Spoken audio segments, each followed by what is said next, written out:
y por medio del Espíritu. Te damos gracias por todo este pueblo que ha venido a congregarse a este lugar, esta santa asamblea. Bendecimos a los siervos, a nuestros hijos. Bendecimos, Señor, y te suplicamos que de la bendición que tenemos sea impartida en ellos en una doble porción, Padre. Y te damos gracias en el nombre poderoso de Jesús y te bendecimos en todo tiempo, Señor. Amén y amén. Dele un fuerte aplauso al Rey de la Gloria. Bueno, ya hace algún tiempo que me pega el sol aquí en la tierra. Ya tengo algunos añitos. Mi esposa no le gusta que diga yo la edad que tengo.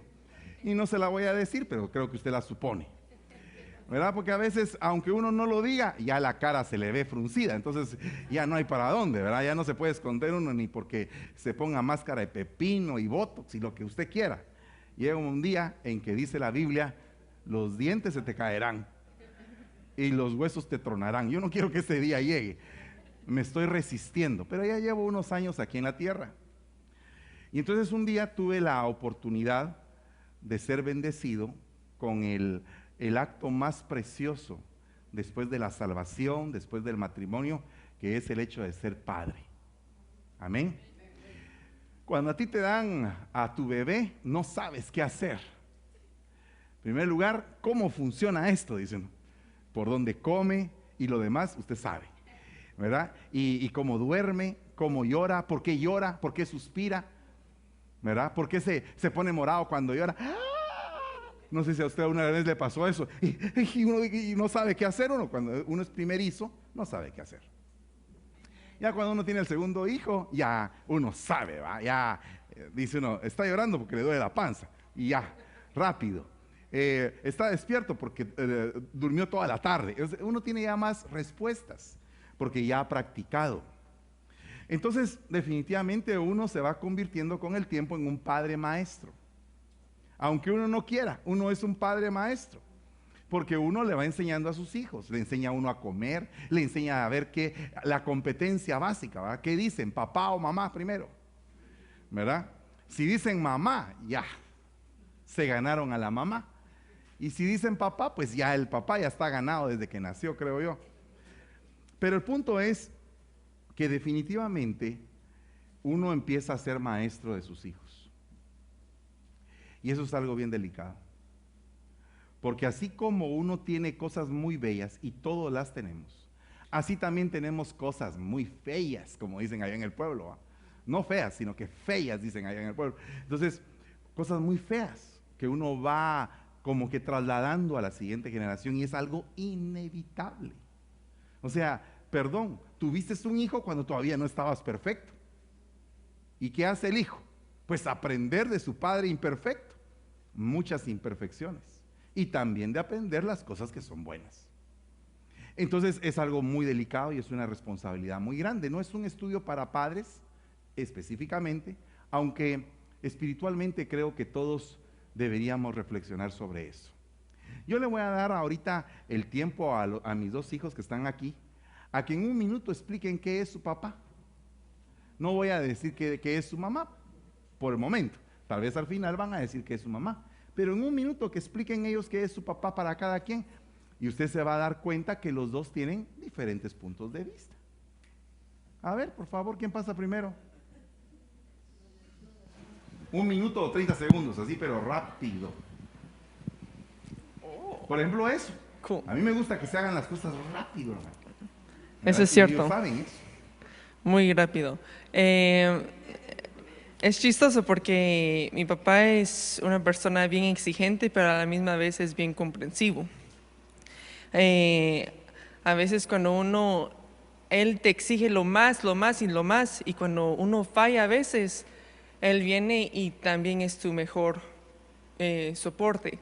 Es como él es el que te mete en la carrera, él es el que te empuja en la carrera, pero si pierdes la carrera también es el que te consuela, te comprende. Y también hace la carrera un poco más difícil a veces.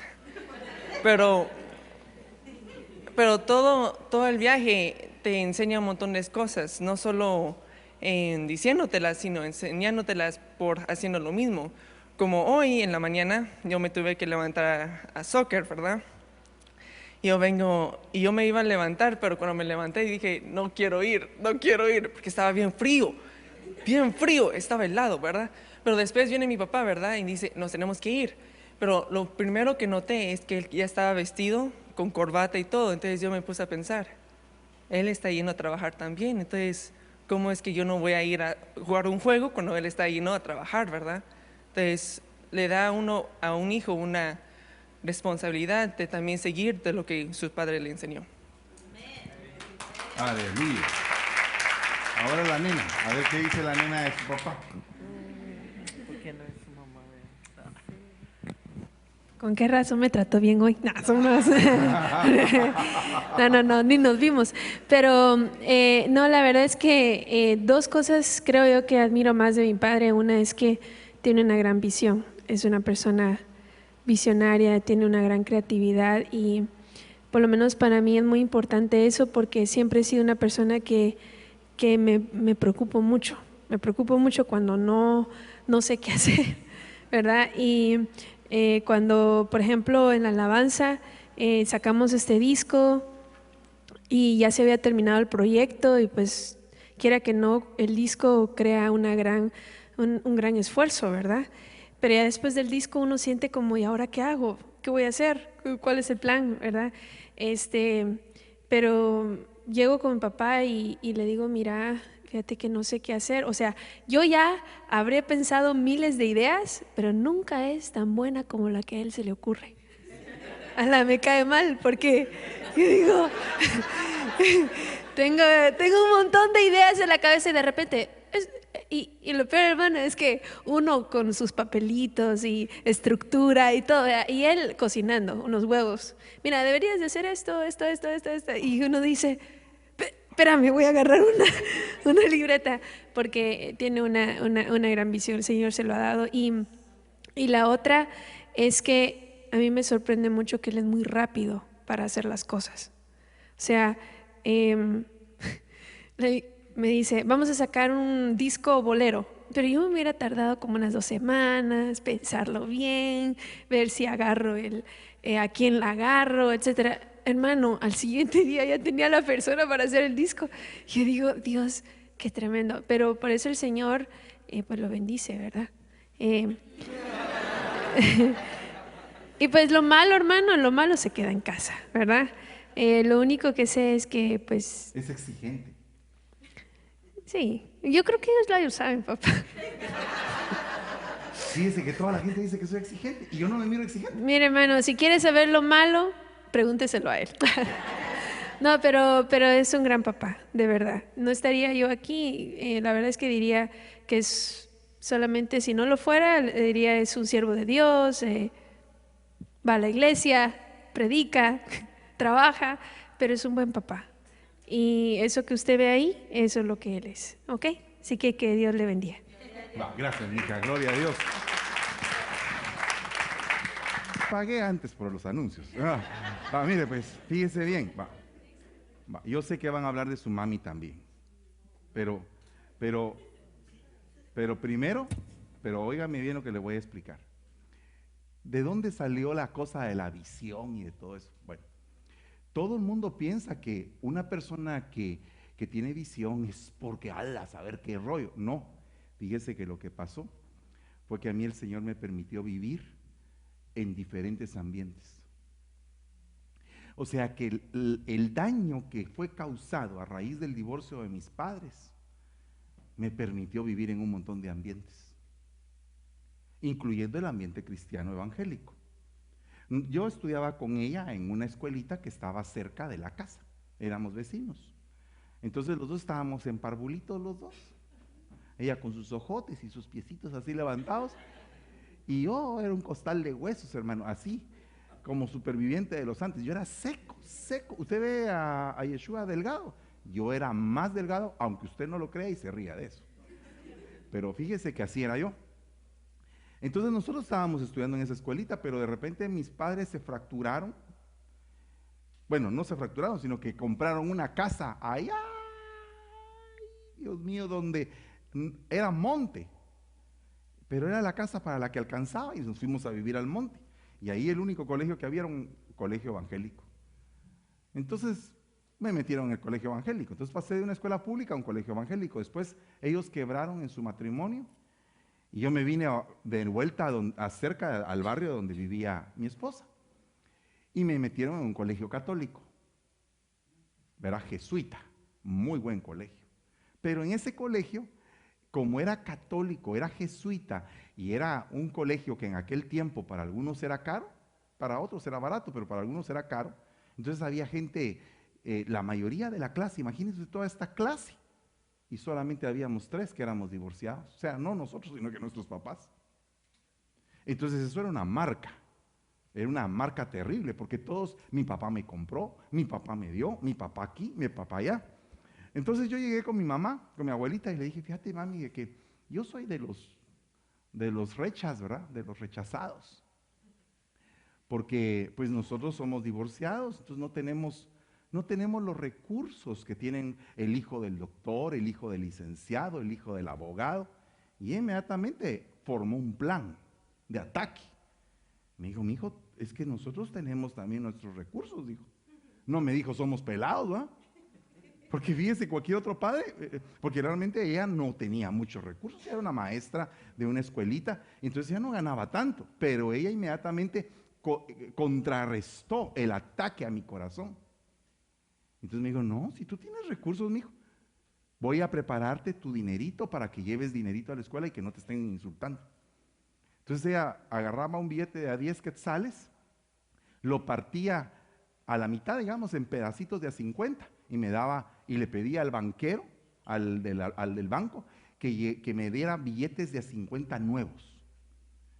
Entonces ella los guardaba en una cajita y todos los días antes de ir al colegio me daba mi pan, mi juguito Kerns y mi billete de a 50 nuevo. Entonces pasé de ser el recha a ser el que tenía, dice usted, billete de a 50 nuevo. Tal vez los demás tenían más, pero yo tenía uno nuevo. ¿Usted ha visto un billete de a $1 nuevo? ¿Va? No, se ve de lustroso así. Pues así eran los billetes que ella iba específicamente al Banco de Guatemala a pedir los billetes míos. Se dedicaba a eso.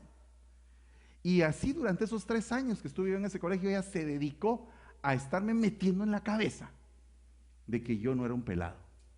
¿Y por qué se dedicó a meterme eso? Porque mi papá me había metido en la cabeza que yo era el más pobre de los pobres de los pobres. Yo estaba como Saúl, fíjese usted. Soy el pobre de la familia más pobre, de la casa más pobre, del país más pobre.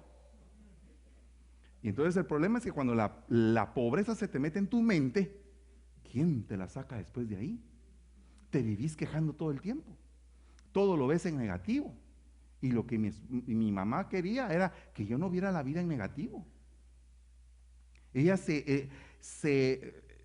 mire, agarraba un detalle tal que cuando eran las vacaciones me decía, si tú sacas buenas calificaciones, mijo, vas a tener estas vacaciones. Y me recitaba el plan desde el mes de mayo. Vamos a ir a tal parte, vamos a ir a tal otra, vamos a ir a tal otra, vamos a ir a tal otra, y vamos a qué, y vamos allá. Era un plan que yo decía, Señor, yo tengo que ver qué hago para ganar, porque si no ganaba, era una cosa tremenda. Me estaba metiendo en la mente que había una meta, un objetivo en la vida.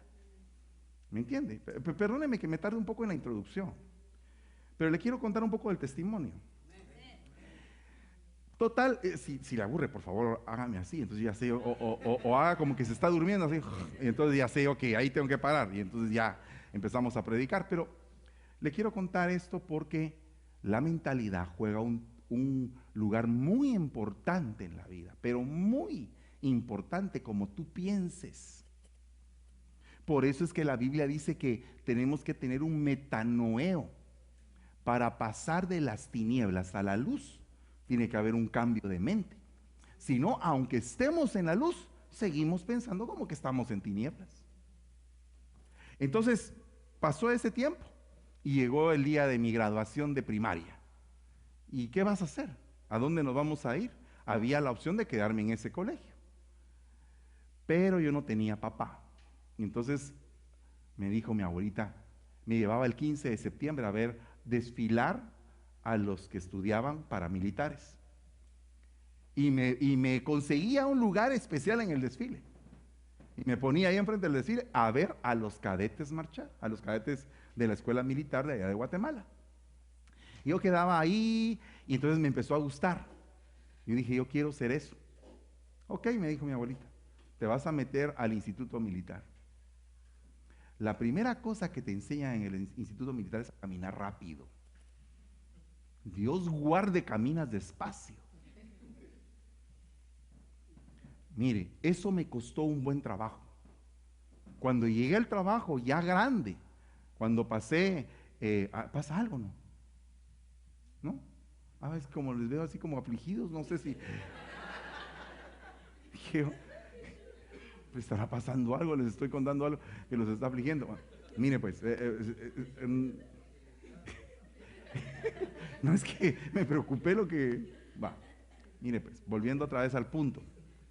Me metí a la escuela militar y me enseñaron a caminar rápido ahí, pero me enseñaron otro panorama de la vida totalmente diferente a los curas. Los curas eran de ir a la iglesia, de rezar todo el día, de estar hincado, y aquí nada de hincado, aquí es agarrar el fusil e ir a pelear. Y para eso te enseñan, te entrenan para matar. Impresionante, ¿va?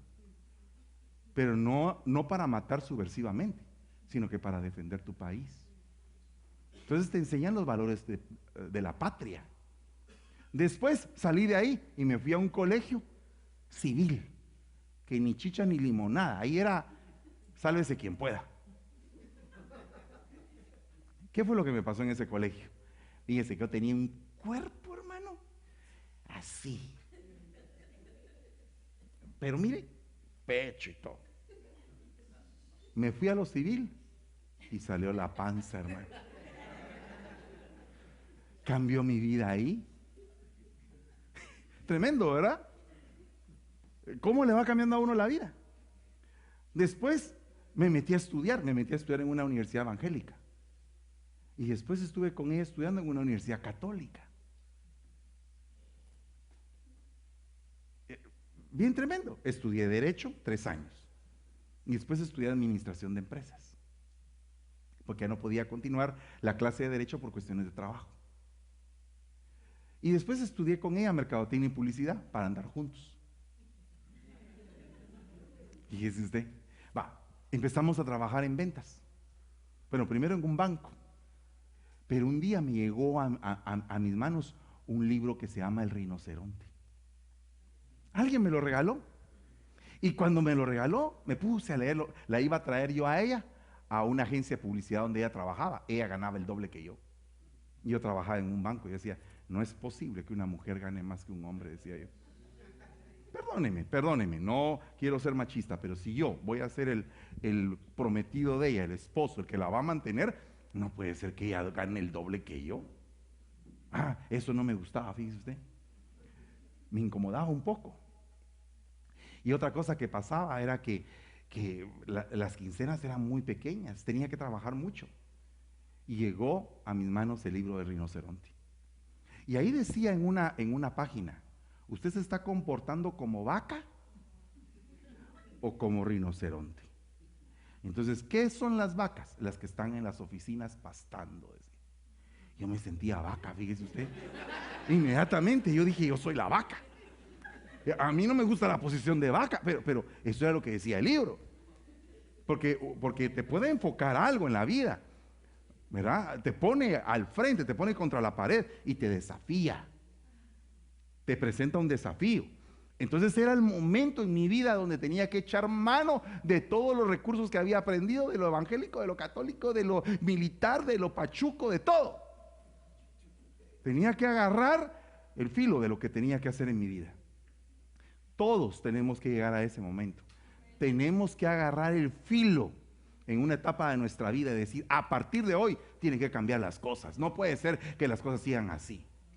Porque imagínate que te casaste y entonces estás ahí, ahí a 3 menos cuartillo. Tienes que cambiar, tienes que haber otro trabajo, tienes que esforzarte y orar, sufrir un tiempo para que después tengas realmente el beneficio que quieres. A todos nos pasa lo mismo, ¿verdad? A todos los de nuestra clase, pues, porque no somos Bill Gates, ¿no?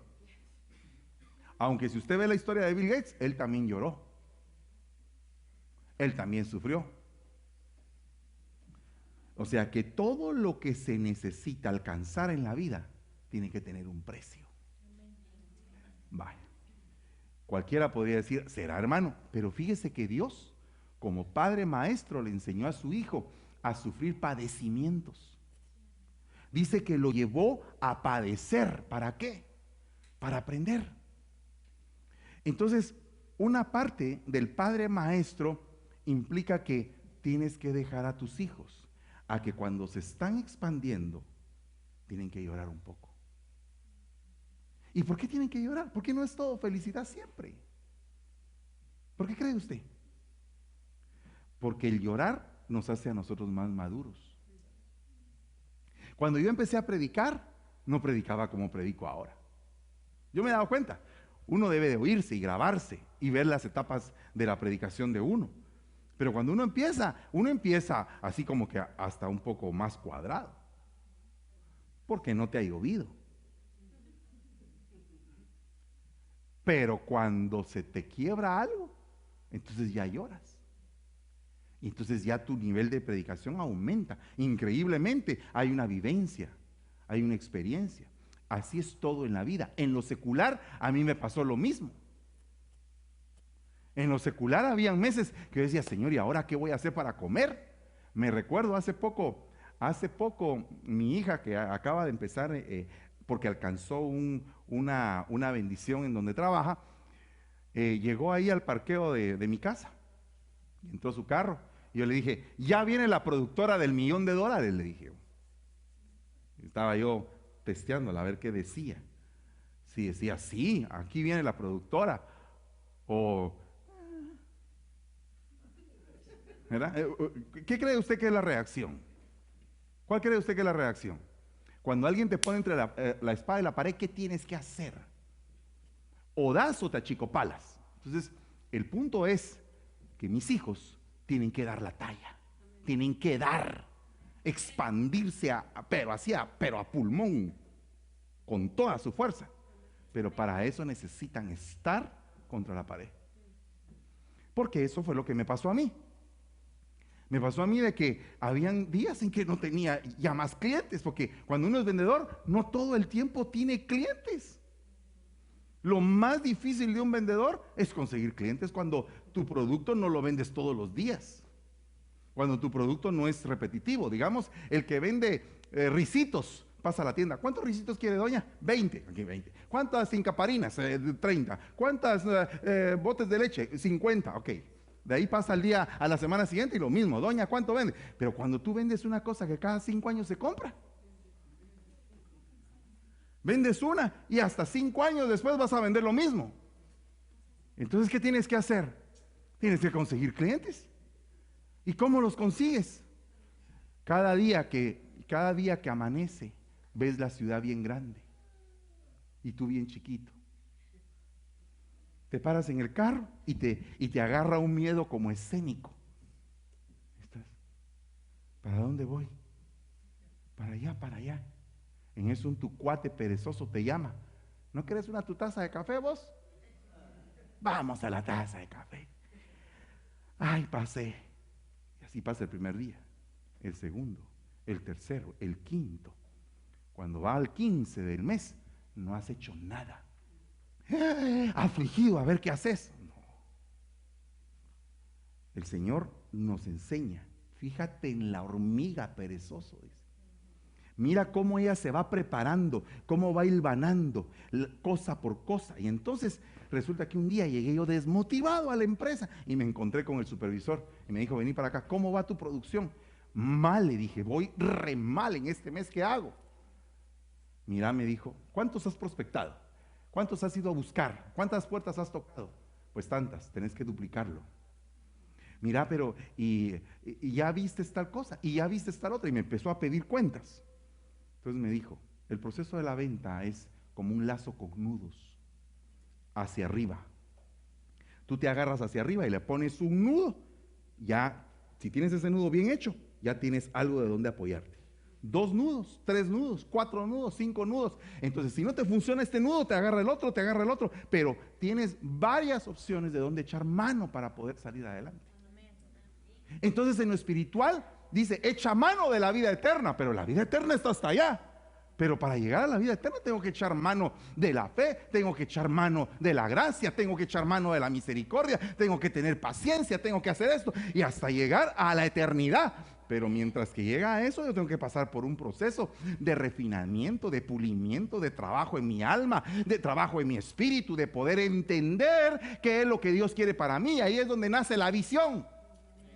Porque entonces tú empiezas a preguntar, Señor, ¿qué hago? Señor, ¿qué hago? Así como le pregunté yo al supervisor, ¿qué tengo que hacer entonces? Agarra el lazo, me dijo, prospección, visita, 30, 60, 90, círculo de clientes, referidos, gente que te compró anteriormente, máquinas viejas, y cuando juntas todo eso, vas a hacer tu mes. Entonces dice uno, wow, pero sí tan fácil, ¿verdad? Pero no estaba la fórmula. Entonces así es como funciona en lo espiritual. En lo espiritual funciona que tú le empiezas a clamar al Señor, clama a mí y yo te responderé y te enseñaré. ¿Qué? Enseñaré. Entonces el Padre se convierte en tu maestro. Señor, ¿para dónde voy? ¿Qué hago ahora? ¿Cómo le voy a entrar?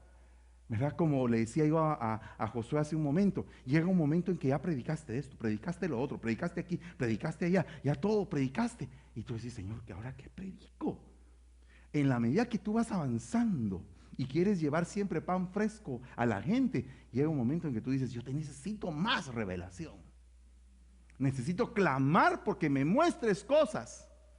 Y entonces estás con tus oídos abiertos, con tus ojos abiertos, porque sabes que hay un pueblo que espera que tú le des la palabra. Así es como funciona. La vida funciona así. La vida no se va a dar fácilmente. La vida es un probatorio. Y si al Hijo de Dios, al Hijo del mero mero, lo hicieron pasar sufrimientos, ¿por qué a ti y a mí no? O sea que el que está esperanzado en tener una vida demasiado cómoda, como que no se va a enfocar como debería de enfocarse de acuerdo al plan del maestro, del Padre Maestro. Entonces, yo te quiero preguntar, sé que eres una iglesia progresista, sé que eres una iglesia de vanguardia, sé que eres, digamos, lo voy a poner de esto, si yo fuera tu pastor directo, aunque no lo soy, porque hay un pastor directo, y es mi hijo, pero a mí me gustaría hacerte una pregunta. Si tú eres como Génesis y ya alcanzaste una meta, ¿será que ahí es todo lo que puedes alcanzar? ¿O será que hay algo más? Entonces cuando uno se hace esa pregunta es cuando tiene que venir la revelación. Es cuando Dios te empieza a manifestar cosas que tú no esperabas. Pero tienes que ser rápido, pero rápido. Si te viene una idea, ¿sabes por qué tengo que ser yo rápido? Porque se me olvidan. ¿Y por qué no las apunta, hermano? A veces las apunto y se me olvidan dónde las apunté. O sea, pero dicen en mi pueblo, el caldo se toma caliente, mijo. El caldo se toma caliente, así, rápido, rápido. Ayer ya era tarde. Así le dicen a uno, cuando uno, ¿para cuándo lo quiere? Ayer ya era tarde. Ya hoy, saber si me va a servir. Si usted me lo entrega mañana, a mí ya no me sirve. Me recuerdo cuando trabajábamos con mi esposa, ella en su empresa, yo en la empresa mía, a veces a ella la llamaban, como trabajaba en un periódico, que paren las prensas, que las prensas tienen que hacer no sé qué. Y aquí a las 11 de la noche tenemos que ir a la zona 12. Y aquí tienes que ir a la zona 12. Y hay que parar el periódico porque es que tiene que salir otra cosa. ¿O no? Y entonces, ¿qué pasó? Porque había necesidad, había un cambio de anuncio, había un cliente muy importante que tenía que meter una página y ya el periódico estaba todo hecho. ¿Por qué no explicas tú algo de eso, mija?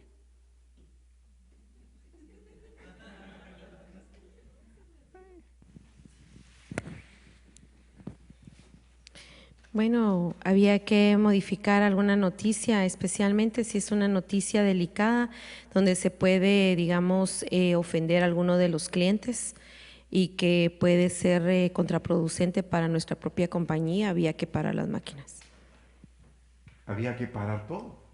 Entonces teníamos que salir hasta la zona 12 a buscar, a entrar a la máquina más importante, la rotativa, a parar y meter una nueva placa.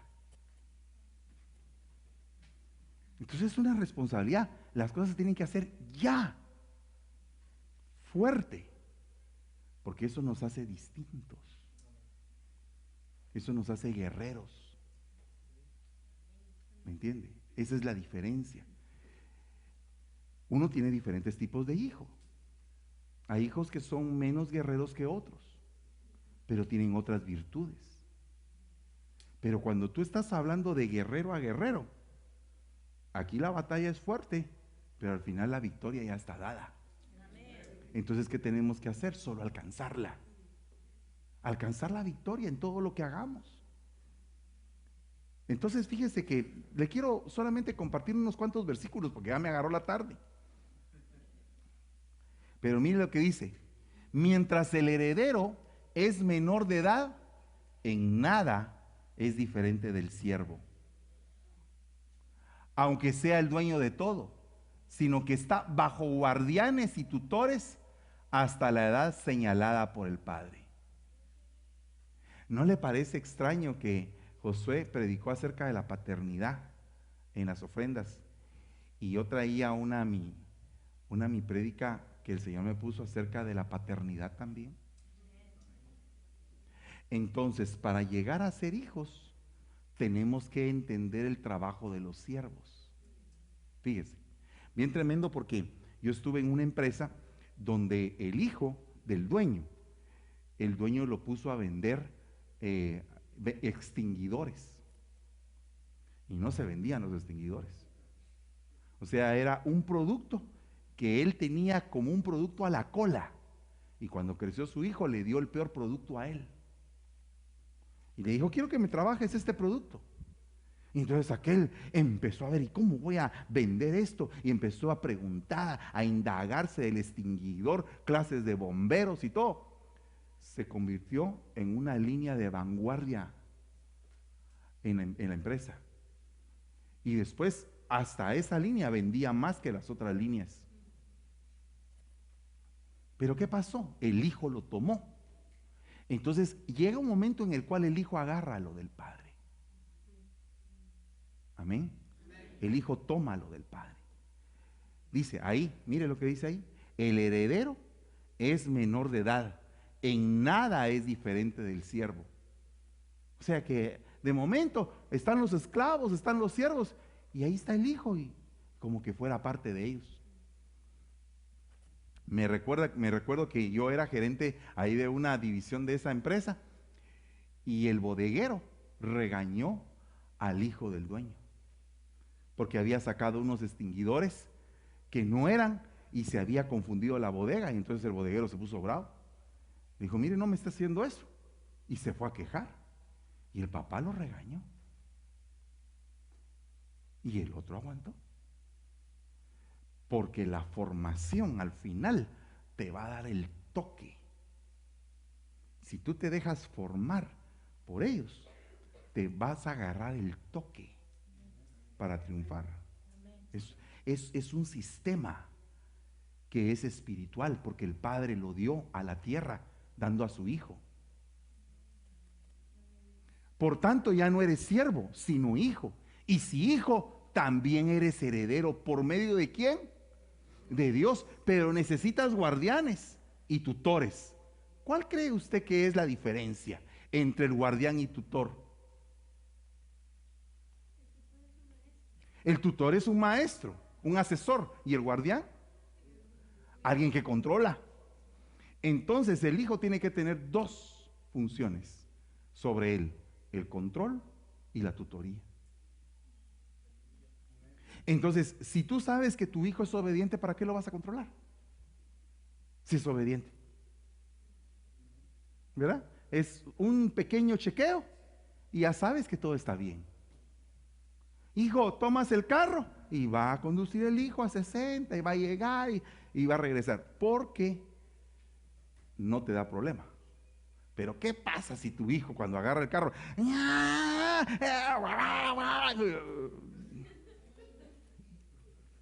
Y no digo lo demás, ¿verdad? Necesita más control.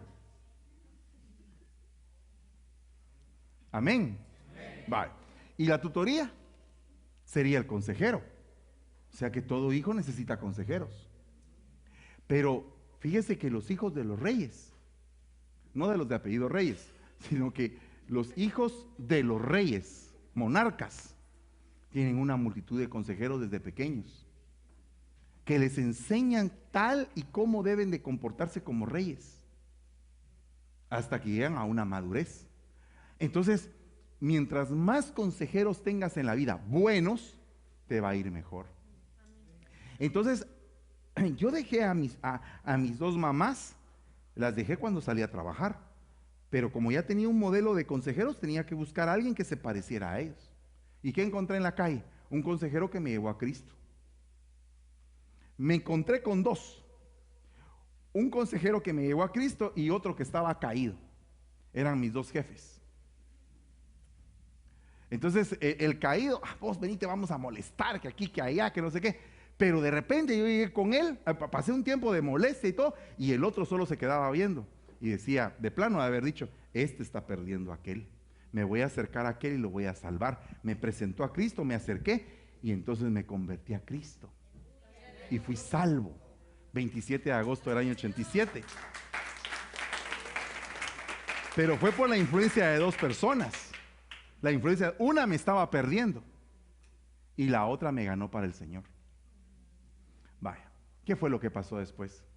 La que me ganó con el Señor era una persona bautista, muy ortodoxo, muy calmado, muy ceremonioso. Y el otro era un pentecostal caído, fíjese usted. Y entonces, ¿cuál fue la situación? Que el pentecostal caído, cuando vio que yo me había convertido a Cristo, me dijo, ¿sabes qué? Yo te voy a llevar a la campaña de I. Ávila para que mires que es poder, me dijo. Vaya pues. Y salimos corriendo a la campaña de I. al Roosevelt. ¿Y qué fue lo que pasó en el Roosevelt? Dios mío, estaba el hombre de Dios en su apogeo, hermano. Dios usándolo de una manera extraordinaria. Los paralíticos levantándose y la gente que estaba con sobrepeso se le caían las faldas. Era un acontecimiento ver a ese hombre predicar. Y yo ahí paramos llorando, paramos en el suelo tirados. Entonces me decía, ya ves, ahí chillando él también. Eso es el poder de Dios. Este es el verdadero poder de Dios. Pero fíjese que el otro me mostró lo sólido y este me mostró el poder. ¿Qué es lo que tú tienes que venir aquí a aprender a la iglesia? No solamente tienes que venir a esperar señales de Dios. Tienes que aprender que el poder de Dios se basa en un cimiento que es la palabra. Amén. Cuando tú agarras la palabra y la metes verdaderamente, tú no te cabe otra más que triunfar. Tienes que ir de gloria en gloria porque la palabra lo dice. Vas a ir de gloria en gloria. Y entonces te vas a encontrar con tutores y dice, mire, por esta razón os he enviado ahí a mi hijo Timoteo, que es mi amado y fiel en el Señor, y él os recordará mis caminos, los caminos en Cristo, tal como los enseño en todas partes, en cada iglesia. Entonces, yo le voy a contar por qué es que su pastor está dando clases en la universidad. Porque estoy seguro que él está enseñando los caminos que yo le enseñé. ¿Me entiende? O sea, yo no voy a poner a alguien que va a decir otro camino del que yo no le he enseñado, sino que va a agarrar del camino que le enseñé y lógicamente no va a ser un copy-paste, pero sí va a tener el neuma, el espíritu, y lo va a poder trasladar. O sea, no va a crear hijos de desobediencia. Entonces, el que era hijo, el que era enseñado, el que era tutoriado y controlado, ahora a él le toca controlar y tutoriar. Y así nos vamos. Llega el día en que usted suelta a sus hijos en la escuela. Mire, este chico que está aquí es un chico que para mí es un tesoro, por muchas razones. Los dos son tesoros.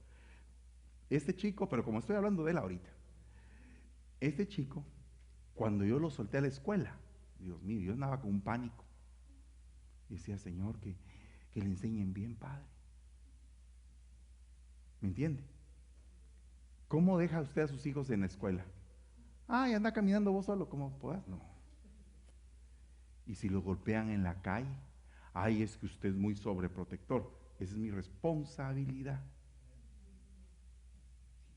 Hasta cierta edad. Un día le dije yo a mi hija, hija, yo quiero que salgas de tu casa de blanco. Yo espero en Dios que ella me cumpla. ¿Verdad? Que yo tenga esa bendición de ponerme mi traje de pingüino, mi corbata, y que haya una limusina parqueada. Solo eso quiere el pastor. Una vez se casa uno en la vida, ¿va? Entonces, espero que una vez, ¿verdad? Entonces, la limusina ahí parqueada y uno con su hija del brazo entrando. Cuando la hija ya ha dado la talla, ya está madura, ya tiene sabor a vino rico, añejo, en el buen sentido de la palabra, ¿verdad? O sea, sazonada. Entonces, que se case. ¿Qué está esperando? Ahora, si es una inmadura, loca, no, no es lo mismo. Tiene que tener todo su tiempo.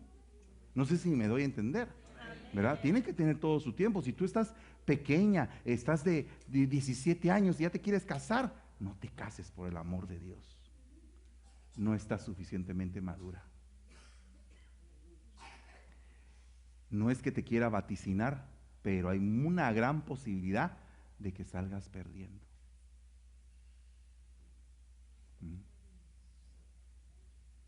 Amén. Vale. Entonces tiene que tener toda una sazón, porque si tú quieres llegar a enseñar, tienes que haber sido enseñado. Todavía estamos, ¿verdad? Me faltan 8 minutos. Mas espero en el Señor Jesús enviarlos pronto a Timoteo, a fin de que yo también sea alentado al saber de vuestra condición. Pues a nadie más, oiga lo que dice acá, a nadie más tengo del mismo sentir mío, que esté sinceramente interesado en vuestro bienestar. Porque todos buscan sus propios intereses, no los de Cristo. Pero vosotros conocéis sus probados méritos, que sirvió conmigo en la propagación del Evangelio, como un hijo que sirve a su padre. ¿Te das cuenta? Y hay un momento en que le dices a tu hijo, hijo, aquí están las llaves del carro. Yo creo que uno debe de darles a sus hijos una palanca para que empiecen. A mí me dieron una bicicleta Benotto italiana. Me recuerdo yo que era el día en que había empezado a trabajar en el banco. Y yo trabajaba de noche y no tenía cómo regresar a mi casa. Me dijo mi mamá, vamos a comprar una bicicleta porque es para lo que hay. Pues yo fui a buscar una bicicleta de carreras. Y había una bicicleta Benotto. Ahí fuimos a meternos. Compró la bicicleta. Bueno, aquí empezaba. Este es tu machete. Con esto empezás a trabajar. Y con la bicicleta empecé. Pero entonces como yo empecé en bicicleta, aquel tiene que empezar en patines. No debe de ser así. Debe de ser mejor que uno. Tenemos que saltar a otro nivel. Entonces se lo voy a poner en el campo misionero. Como a mí me costó, me dormí en un petate cuando empecé la obra. Todos mis hijos tienen que dormir en un petate. No, me rehúso a eso. Mis hijos tienen que empezar mejor que yo, para que les cueste menos, para que avancen más rápido, para que la tierra que todavía está pendiente de conquistar se pueda conquistar. ¿Cuántos dicen amén a eso? Miren, usted quiere parte de las bendiciones que yo tengo. ¿Usted quiere parte de las bendiciones que yo tengo? Pues recíbalas en el nombre de Jesús. Recíbalas. Mire, un día cuando yo conocí a mi esposa, estaba en una iglesia predicando un siervo y ella se sentó ahí, yo me senté atrás y yo estaba, pero mire, yo deseaba desde ese tiempo, yo decía, algún día yo seré colocho, decía yo. Algún día tendré la oportunidad de estar como este siervo predicando. Nunca lo miraba lejos, se miraba imposible. Pero dice todavía la Biblia que lo que es imposible para los hombres es posible para Dios. ¿Cuántos dicen amén a esto? Vale. ¿Usted quiere recibir obispado o quiere quedarse así todo el tiempo? Bueno, pues empiece a invertir. ¿Qué significa invertir? Nosotros quisimos invertir en nuestro matrimonio. Me recuerdo, como que hoy fuera, no se me olvida, el retiro de matrimonios de Quetzaltenango. Allá en Guatemala hay un lugar que se llama Quetzaltenango, le dicen Xelajú. Y ahí era el retiro de matrimonios y nosotros vivíamos en la capital, eran como 200 kilómetros para ir en carro. Teníamos un carro y nos fuimos en el carro, pero de regreso como que el enemigo quería atacar. Pero nosotros ya veníamos bien maiciados, con la palabra, bien llenos, veníamos contentos, pero el enemigo siempre quiere quitar la paz. Pues el carro se paró, cabal en un día de lluvia, hermano, y no arrancaba. Y yo decía, Señor, ¿qué pasa? Y yo revisándolo, porque uno allá en Guatemala le hace de mecánico, de todo. Aquí uno llama al AAA, ¿verdad? Pero allá no, allá uno mira ahí, abre, se llena de tizne la nariz y todo, y uno sale tizneado, pero al fin el carro arranca, porque tiene que arrancar, no le queda uno de otra. ¿Quién te va a ir a traer allá? Nada. Y entonces me recuerdo como que fuera, se había quemado un fusible y le puse una ficha de 5 al fusible, fíjese usted. Y con eso arrancó y me lo llevé para la capital. Pero el enemigo siempre pone obstáculos para que uno no vaya, para que uno siempre esté pensando pobremente. No quiero, no puedo, no hay dinero, no hay aquí, que no sé qué. Siempre poner excusas. Es una mente miserable. Pero la mente expansiva no piensa así. La mente expansiva dice, le entramos, vamos a esto, hagamos aquello. Haga usted esta proclama. Esta es su primera proclama aquí. No me va a decir, un fuerte aplauso al Señor. Van a venir de las demás iglesias y aquí ya está lleno. Entonces ya con eso hay problema. De una vez le digo, usted es el anfitrión, póngase de pie. Y dije que los demás se sienten. Pues que yo me regreso a mi casa, que no se vaya a regresar. Quédese aquí, parado, así parqueado, como que está en Rusia predicando el evangelio. Y todos los comunistas se le está viendo, está parado ahí.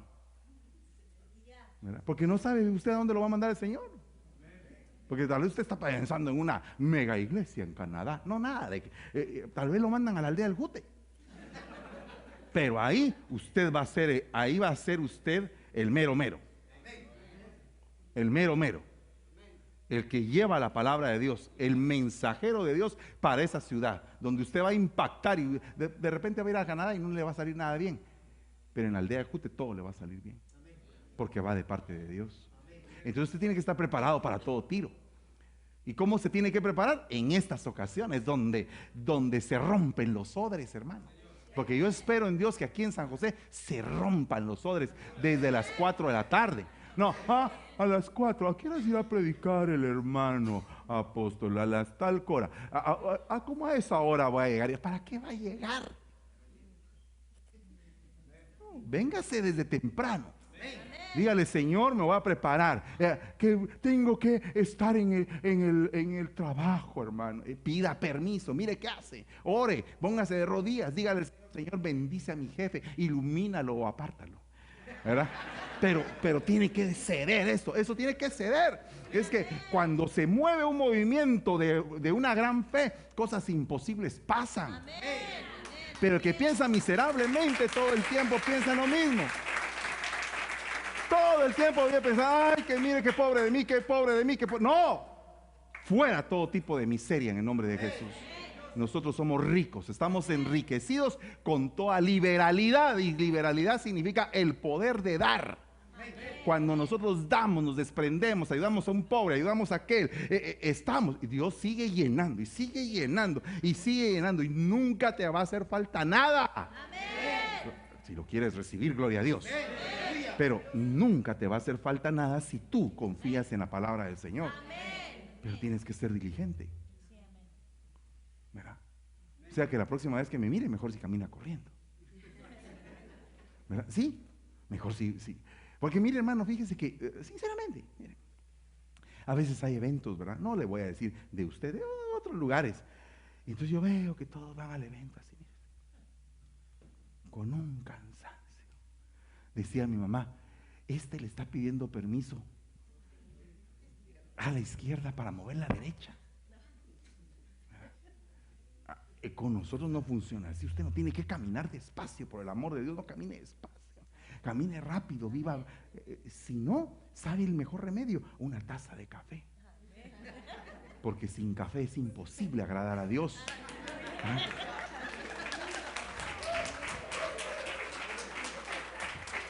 Entonces una taza de café y usted empieza a chambear, ¿verdad? No coma tanto. No coma tanto. Coma más o menos. Deleítese, ¿verdad? Poco a poco. ¿Necesita usted tutores? Un consejo. ¿Ha pedido usted un consejo? No piense en pequeño. Pero no piense demasiado, que se va hasta el cielo y nunca hace nada de lo que pensó. No. Yo voy a tener un castillo en el aire. ¿Cómo va a tener un castillo? No tiene, pero ni las sirvientes que lo van a limpiar. ¿Para qué quiere un castillo? No, piense mejor en algo pequeño, pero que usted pueda tener. Una meta que se pueda cumplir. Algo que usted pueda hacer. No se esté formulando ideas. Mire que yo voy a hacer esto. Cálmese. Logre primero lo pequeño. Amén. Esta comisión te encomiendo, hijo Timoteo, conforme a las profecías que antes se hicieron en cuanto a ti. Entonces la comisión va ligada a las profecías. ¿Cuántos dicen amén a eso? Entonces, mira, hermano, ¿a cuántos les han profetizado así bonito?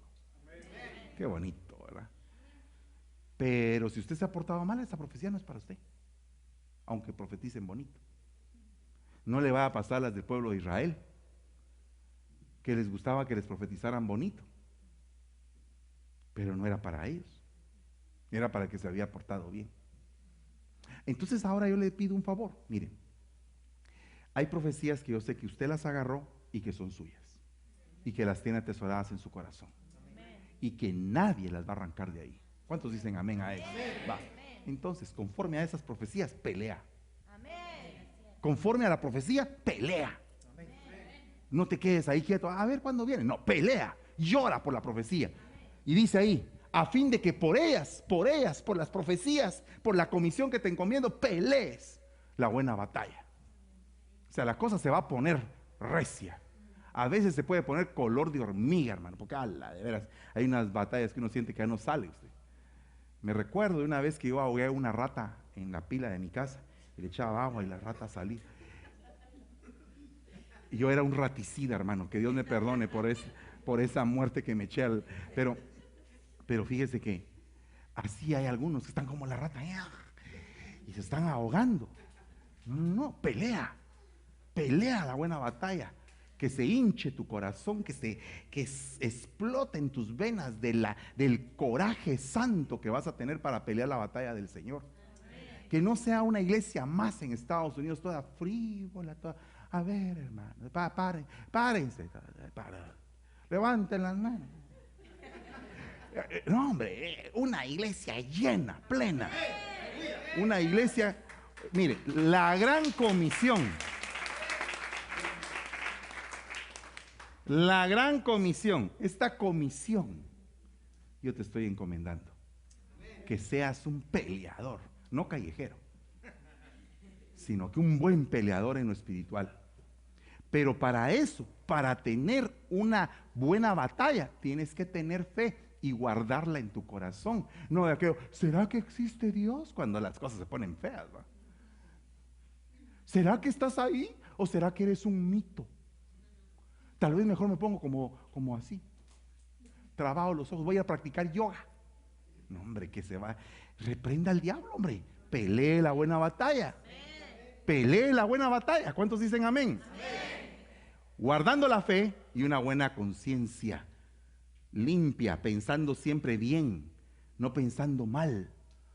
Ay, fíjese, hermana pastora, que ese se me quedó viendo así, bien feo, fíjese.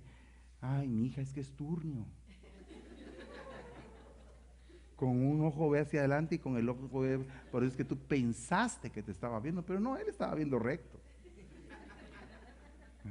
Piensa bien, piensa bien. ¿Cuántos quieren pensar bien? ¿Cuántos están dispuestos a limpiar hoy su corazón, su mente, todo? ¿Cuántos están dispuestos a seguir siendo lo que han hecho hasta hoy? ¿Ya se dio cuenta de lo que le pregunté? ¿Cuántos deciden seguir siendo lo que están haciendo hasta hoy? ¿Quieren hacer más? Va, pero voy a cambiar la pregunta. ¿Cuántos deciden hacer más de lo que están haciendo hoy? Va, ahí está, va, me agarraron el asunto. Tienen que hacer más.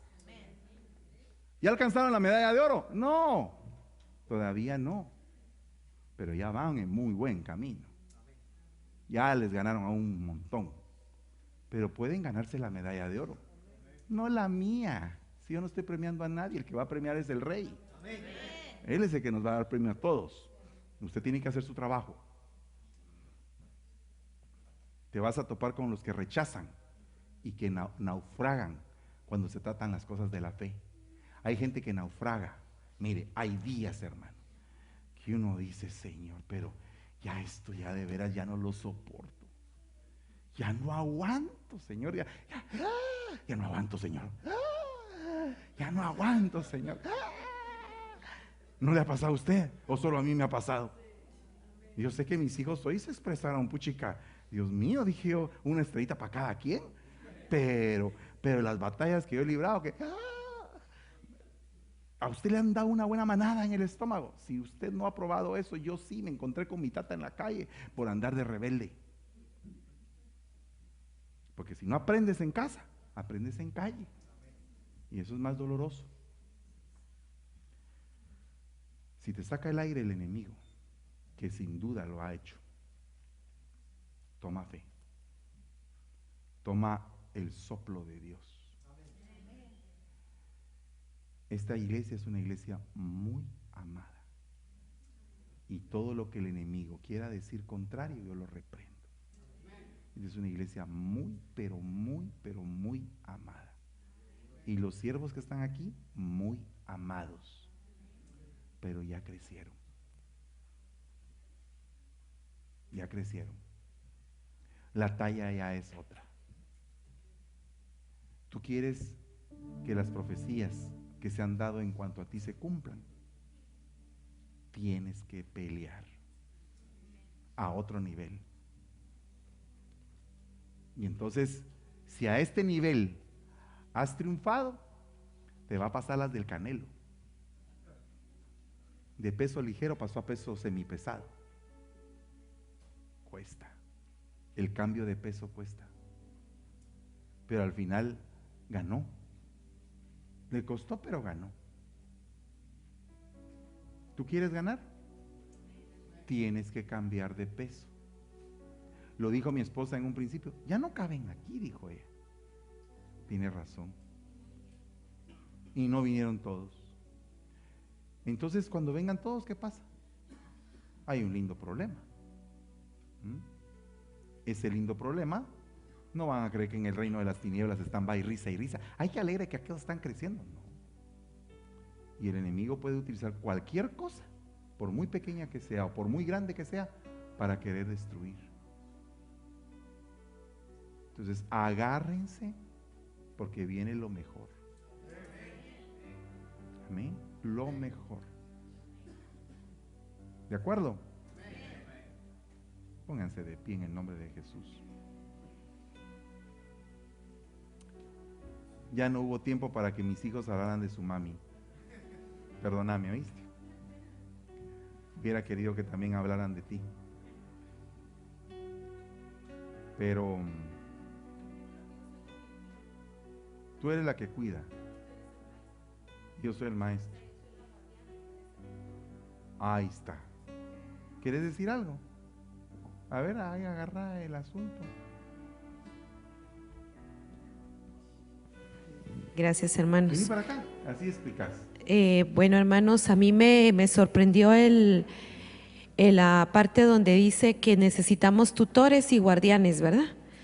Me imagino que usted tiene un matrimonio, usted tiene un esposo o usted tiene una esposa. Y yo creo que cuando yo vi ese pasaje no lo había visto de esa manera, pero yo creo que en mi casa mis hijos tienen tutor y tienen guardián. Y yo creo que la guardiana soy yo. Yo hago ese trabajo y él hace el de tutor porque él es más paciente. Y por lo tanto un maestro tiene que tener paciencia, ¿verdad? Le gustan las cosas rápido, pero como dijeron mis hijos, también está ahí siempre. Y yo soy muy cuidadosa, siempre los vivo cuidando, siempre dándoles recomendaciones de su cuidado espiritual, de su cuidado físico, de su cuidado de su alma. Entonces yo creo que en una casa debe de haber un tutor y un guardián. No sé quién hace, me imagino que tú eres el teacher y ella es la que cuida. Entonces yo creo que estamos bien, gracias a Dios. Y es bien importante eso. O sea que no debe de faltar en una casa ninguna de las dos cosas. Amén. O sea, no es solo solo de cuidar, hay que enseñar, ¿verdad? Amén. Gloria a Dios. Vamos a orar por las familias. ¿Ok? Y eso no lo tenía yo planificado, sino que tú lo habías planificado y yo me traje este tema. Entonces todo quedó confirmado. Todo es de Dios. ¿Cuántos pueden traer a sus hijos? Se ponen aquí, papá, mamá, o si en algún momento hay algún hogar que solamente hay mamá o solamente hay papá, pueden venir también.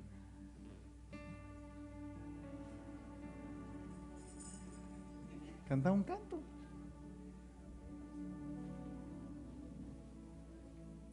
Fidelidad, tu fidelidad tan profunda, tan real en mi vida y caminar, me basta tu fidelidad. Fidelidad, tu fidelidad tan profunda, tan real en mi vida y caminar, me basta tu fidelidad. Fidelidad, tu fidelidad tan profunda y tan real en mi vida y caminar, me basta tu fidelidad. Cantemos otra vez, ¿eh? Cantemos todos ya que estamos todos juntos aquí. Sí. Fidelidad, Cierre sus ojos. tu fidelidad. Gloria a Dios.